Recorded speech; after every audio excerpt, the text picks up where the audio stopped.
Hello and welcome back to Football Manager 2017. We're on episode 40, and if I'm perfectly honest, I'm surprised I managed to make it to episode 40.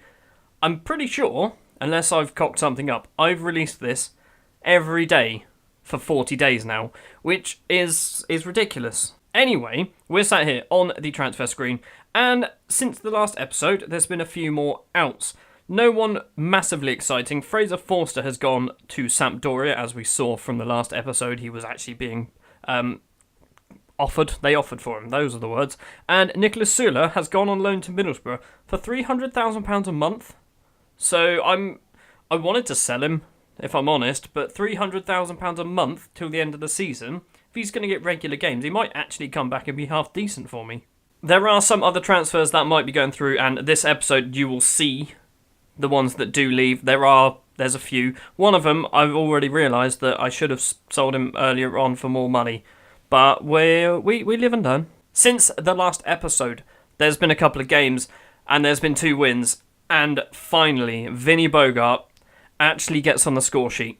And we started big. A 5-0 victory against Brighton and Hove Albion at St Mary's Stadium.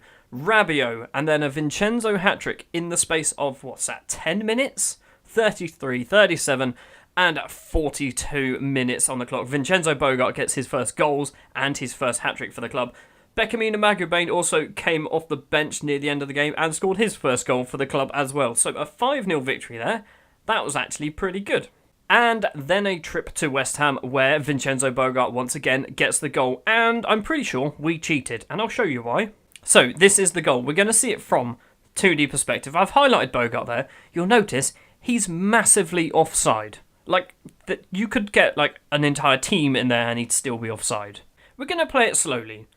Bakambu gets the ball, and Mallow comes in for the tackle. Keep an eye on Bogart. He's not come back very far. Mallow then does that. How is Bogart onside? I have no idea. Bogart runs in. It gets better as well. Bogart has a shot. Hits the bar, and I thought, okay, that's the end of the highlight.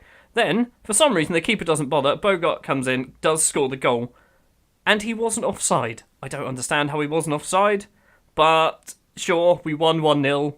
I'll take it.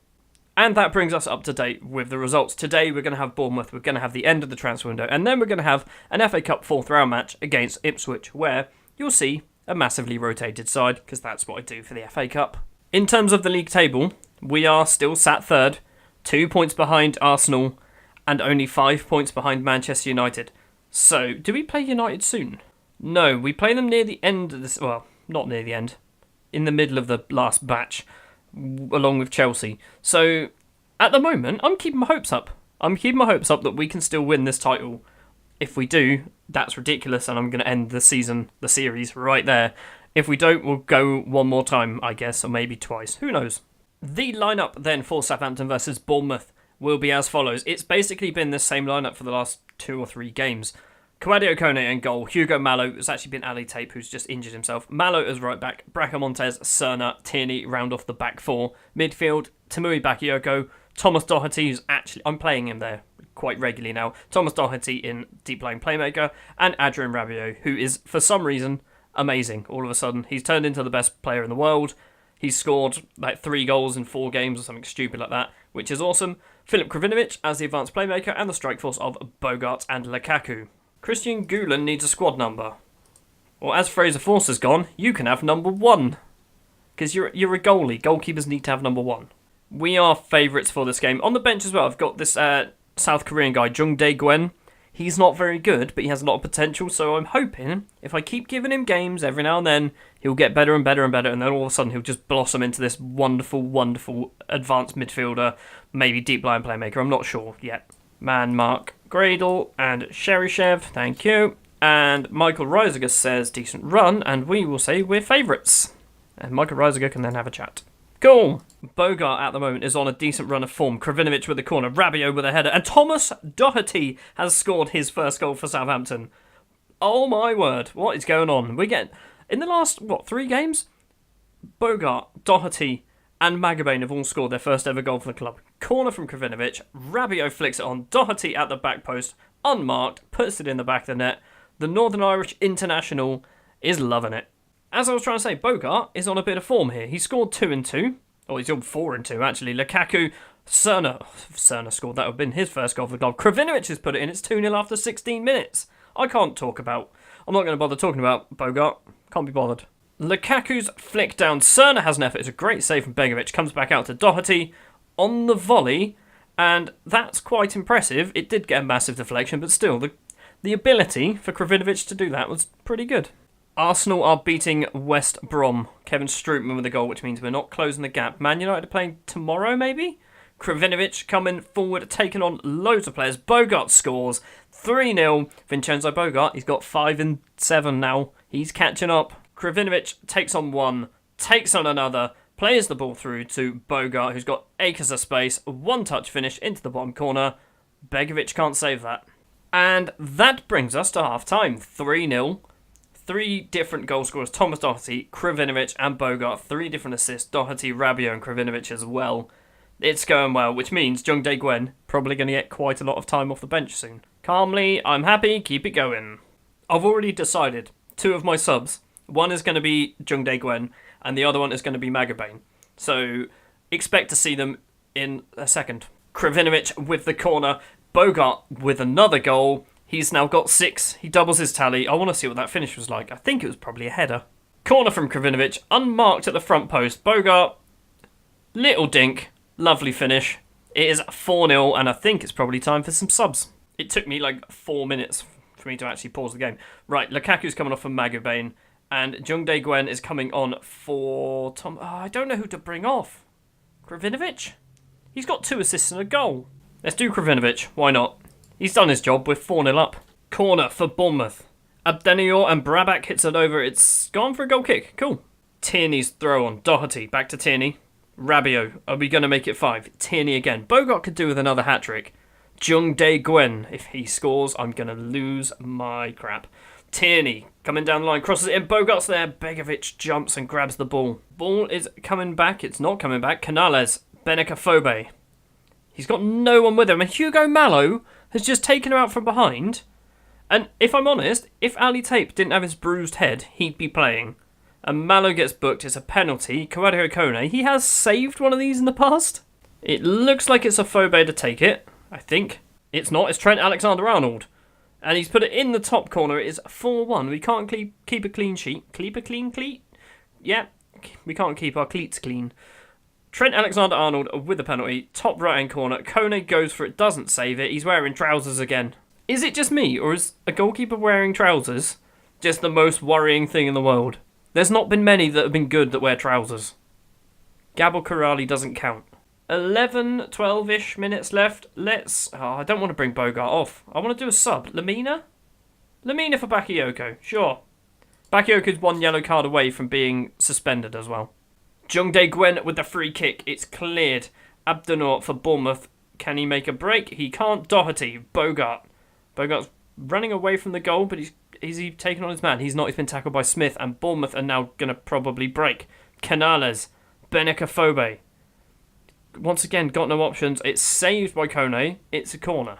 Canales with the corner. He's a very good player in this game, I think. Kone with the save. And can we counter? He finds Tierney, who's gone all the way to Bracamontes. The highlight doesn't seem to end. Mallow's running down the right wing. He's got Bogart in front of him. Does find Bogart. Bogart is going to pass it across. He's not. He's found Lamina. Lamina, the substitute. He's made a run. He's had a shot. And Begovic with an easy save. If we keep this pace up, we are challenging. Bogart.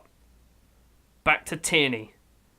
Across to Mallow. There's a lot of Southampton players in the box. Mallow, Lamina. It's been tackled and Bogart gets a second hat-trick in the space of 3 games. A 5-1 victory. I knew, right, I just knew his first few games he was a bit tepid, I guess is the way to describe it. It's probably not the way at all. But I just knew. Canales with a great sliding tackle. Bogart with a finish. But I just knew he was going to be one of those players that once he started, he was not going to stop. If we can keep Bogart's form going, Jung Dae-Gwen, oh my word, I thought he was going to score that then. If we can keep Bogart's form going, we are genuinely in a title challenge now.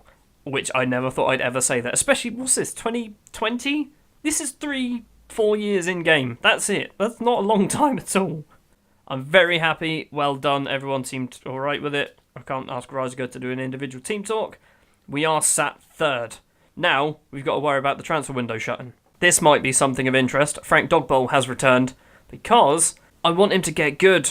I want him to play some games, and I think at Dunav, he's playing games. He's just not playing at a high enough level. It is transfer deadline day, and oh my word. So Caldara, I've decided, he's not going to get many games for me, but apparently he's pretty good. So Man City and Manchester United are after him. Give me £10 million. Sure, just try that. Okay, £15.5 million for Caldara. Sure. You do the same thing. Cool. So, Caldara is probably going to Manchester United or Man City. I think Everton also bid for him, but I'm going to immediately reject that now because I accepted a much lower offer. Fiorentina wants to sign Peñaranda on loan. Sure. I mean, I bought him because he's alright. I have no plans of ever playing this guy. I just bought him because he was cheap. Peñaranda is off to Fiorentina, and Dennis Pratt is coming in. He's off as well. £4 million to Espanyol. So yeah, I've just skimmed past this one. I might be signing Benedict Howardez. I don't need another centre-back, but I'm thinking he's 31, and I can use him possibly as as a mentor to some of the younger players, because I've got a lot of young centre-backs. That's my thinking. So, Peñaranda out. Dennis Pratt is out. Have we fixed our financial fair play? We have not. We're 4.8 million over. Great. It is 11:30 in the morning. 3 transfers have happened. 2 in, 1 out. You can see on the left who's come in and who's gone. First player, though, he's not joining just yet. I think he joins the end of the season. Yes, he does. Thibaut De Bruyne. He is joining from Cercle Bruges on a free transfer. He looks pretty good. He's 18 years old. He's also Belgian, which might help Vincenzo Bogart speak Belgian to people, I guess. I can buy him now for 18k. I mean, that's a no-brainer. Next in, Benedict Howardez. He's on £80,000 a week. I'm going to get him trained up as a centre-back. He can't speak English, which is a bit annoying. Can I get you tutoring people? I can. What's up? Hold on. German Storico has a weird square around his head. Let's ignore it. And Benedict, can you talk to German Storico? You can become best friends. And the final one is Mattia Caldara, who has gone to potential league winners Manchester United. It could be a decision that will bite me in the arse, but he's gone there for 10 million, 15 million in total. Made a bit of profit from him. We got a decent season out of him. He's only played 3 times this year. It was time to move him on. Thibaut De Bruyne. He's 2-star already. Right, you can train up to be a poacher and sit in the under-23s. This one's come out of the blue somewhat. £37 million is not enough. If I could negotiate that, I'd push it to 50 and then we might be talking. In case you haven't realised, I'm not planning on buying anyone now. Howardez is the only player who's come in. KV Kortic want to loan him for the season. Yeah, sure. I mean, if you're going to get some games, why not? Yeah, I'm not planning on signing anyone else. It was only Howardez, and he's only come in really because of his ability. Not his ability. That would make sense. He's only come in because of his age, so he can actually help to train some of the young kids. He will be registered. That is part of the plan, if I can find him on the list. And that's it. The transfer deadline has passed. The biggest spenders were Southampton with £54 million. Yeah. I mean, it was all on the first day, but we did spend the most. And we also bought the most amount of players. So a quick roundup of the entire window then. We actually signed Adama Fofana, Diego Castro, Matteo Bianchini, who's gone out on loan to Wolfsburg, Martin Maric, who's still here, Zach, who hasn't kicked a ball yet, Vincenzo Bogart, who will be a world-class footballer, who already isn't far off, Adalberto Peñaranda, who's gone out on loan to Fiorentina, Facundo Ilia, who's still sat in my under-23s, Benedict Howardez, who's going to be a rotation player of sorts, and Thibaut De Bruyne, who's gone out on loan as well.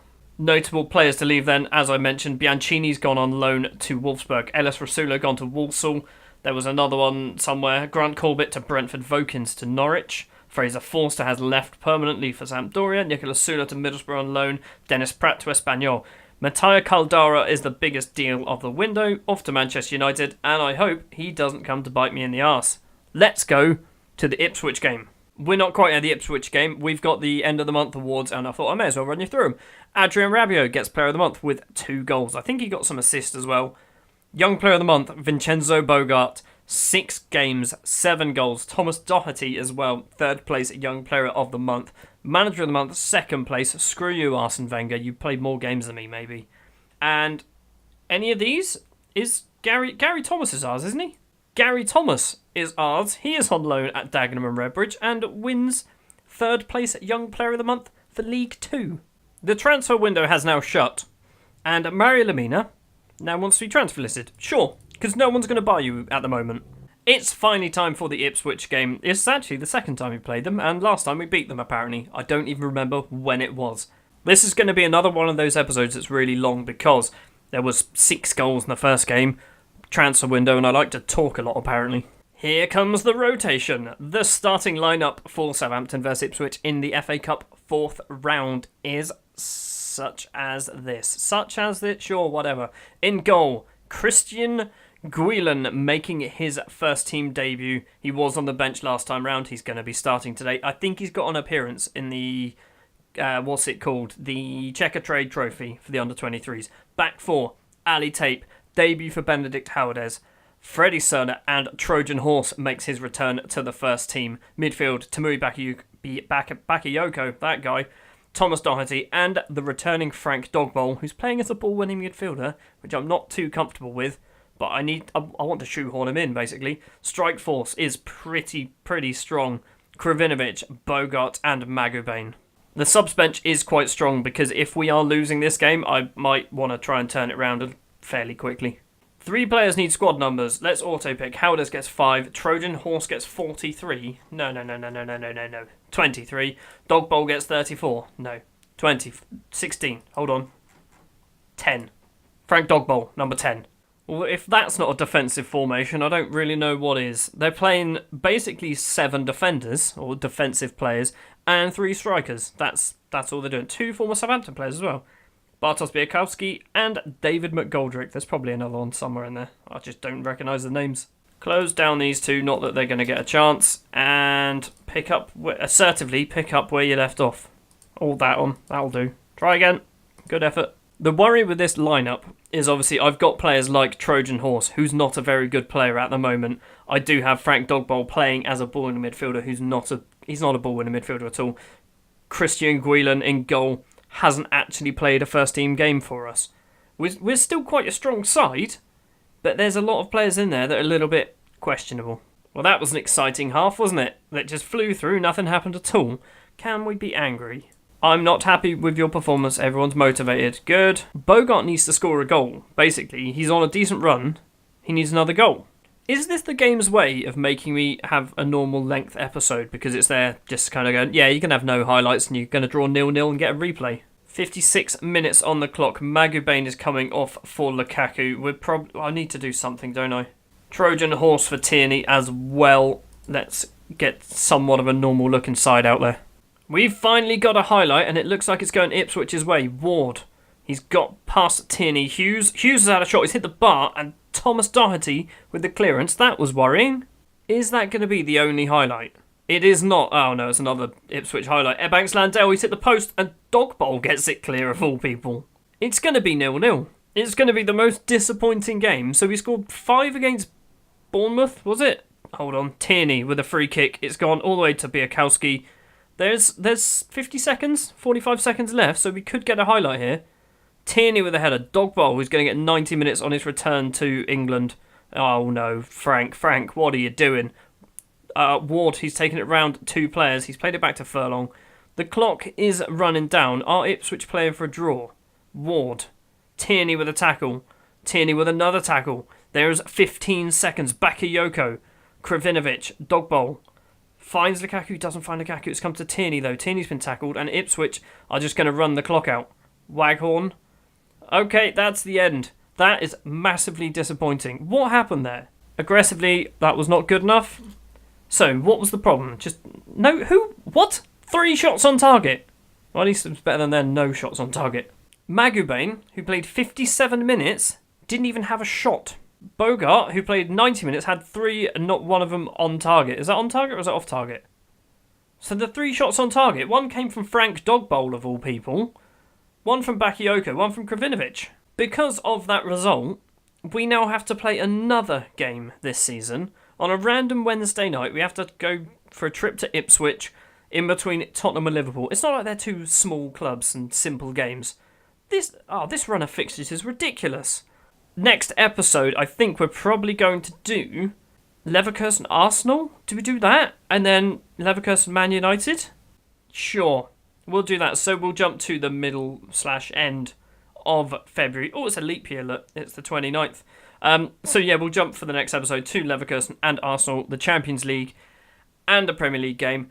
If we beat Ipswich, there might be an FA Cup game somewhere in the middle of this as well. Thank you very much for watching this episode of Football Manager. We are currently sat third place in the table, 2 points behind the top. Hold on, when Man United playing? On the 5th? Okay. So yeah, 2 points behind the top of the table. They do have a game in hand. Arsenal don't have a game in hand, but Manchester United do. If Man United lose to Palace, which is a tall order, then we are definitely 100% in this title race. And I never thought I'd ever say that. Thank you very much for watching. If you did enjoy, if you wouldn't mind leaving a like, if you want to see more, hit the subscribe button, and I will see you next time. Look at these average ratings. The top 3 in the league. All my player. Amazing.